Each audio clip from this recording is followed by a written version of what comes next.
Assalamualaikum warahmatullahi wabarakatuh. Kami dari kelompok 9 akan mempresentasikan hasil tugas kami dengan judul Analisis Spasial Kerentanan Longsor dan Zona Gempa Bumi di Kabupaten Poso menggunakan Sistem Informasi Geografis. Secara geologis, Kabupaten Poso terletak di zona yang kompleks akan tektonik dan aktivitas sesar seperti sesar Poso, sesar Palu Koro. Nah, hal ini yang memicu gempa bumi itu dan bencana longsor itu sering terjadi di Kabupaten Poso.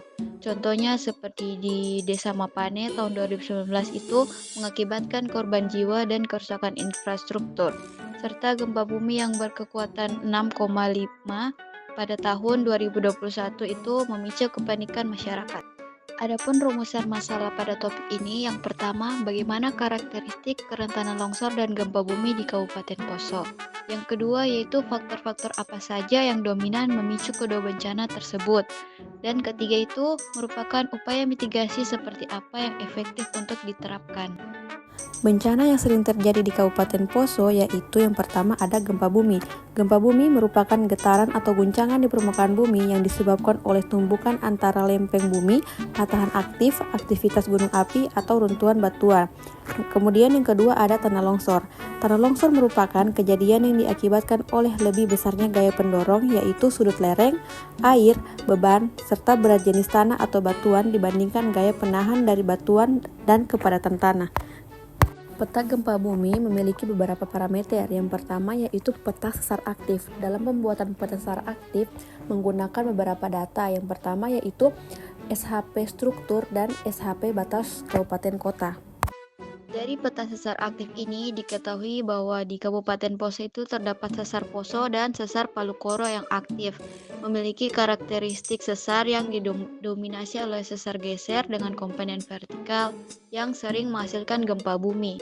Kemudian yang kedua yaitu menggunakan parameter kepadatan penduduk dengan menggunakan data SHP BPS atau Badan Pusat Statistik dan SHP batas kabupaten kota. Kemudian yaitu parameter jenis tanah dengan menggunakan data SHP jenis tanah dan SHP batas kabupaten kota. Dari ketiga parameter tadi menghasilkan peta gempa bumi Kabupaten Poso yang memiliki 3 zona, yaitu yang rendah warna hijau, yang sedang warna kuning, dan yang sangat rentan berbahaya itu warna merah dan sangat tinggi. Dalam pembuatan peta rawan longsor memiliki beberapa parameter. Yang pertama yaitu peta kemiringan lereng. Dalam pembuatan peta kemiringan lereng memerlukan beberapa data yaitu data DEMNAS yang dapat di-download melalui Geospasial dan SHP batas kabupaten kota. Kemudian peta jenis batuan. Pengolahan data peta jenis batuan menggunakan dua data SHP. Yang pertama SHP jenis batuan dan SHP administrasi batas dan kota. Kemudian peta penggunaan lahan.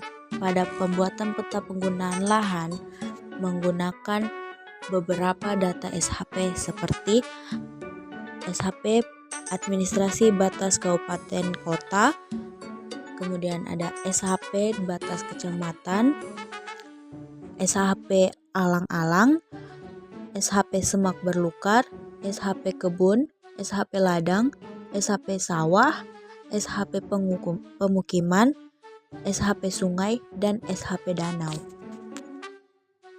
Peta curah hujan menggunakan 3 data yaitu data SHP administrasi kabupaten kota dan SHP curah hujan. Kemudian ada pun data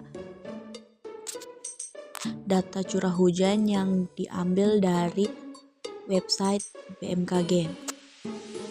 Dari 4 parameter rawan longsor di atas menghasilkan peta rawan longsor Kabupaten Poso, di mana terdapat 3 zona, yaitu yang warna hijau merupakan daerah yang rendah, terus yang kuning daerah yang sedang, dan yang ketiga itu yang merupakan daerah yang tinggi akan terjadinya rawan longsor. Mitigasi struktural dan non-struktural gempa bumi ada 4 poin, yaitu pertama, penerapan bangunan tahan gempa dengan memperhatikan standar konstruksi yang mengacu pada Standar Nasional Indonesia atau SNI.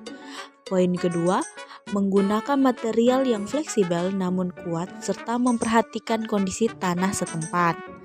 Ketiga, latihan evakuasi rutin di sekolah dan kantor, penyusunan rencana kontingensi, bencana tingkat desa, serta pengorganisasian tim siaga bencana di setiap kelurahan.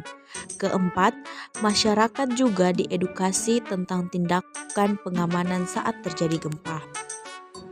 Sedangkan mitigasi struktural dan non-struktural untuk bencana longsor yaitu pertama, pembangunan dinding penahan, sistem drainase yang baik untuk mengelola aliran air permukaan tersaring pada lahan miring. Kedua, yaitu pemasangan jaringan pengaman pada tebing yang rawan akan longsor. Yang ketiga yaitu pemetaan zona rawan longsor secara terperinci. Yang keempat yaitu sistem peringatan dini berbasis masyarakat serta regulasi tata guna lahan yang melarang pembangunan pada zona merah kerentanan longsor. Baik, itulah hasil presentasi dari kelompok 9. Sekian dan terima kasih. Wassalamualaikum warahmatullahi wabarakatuh.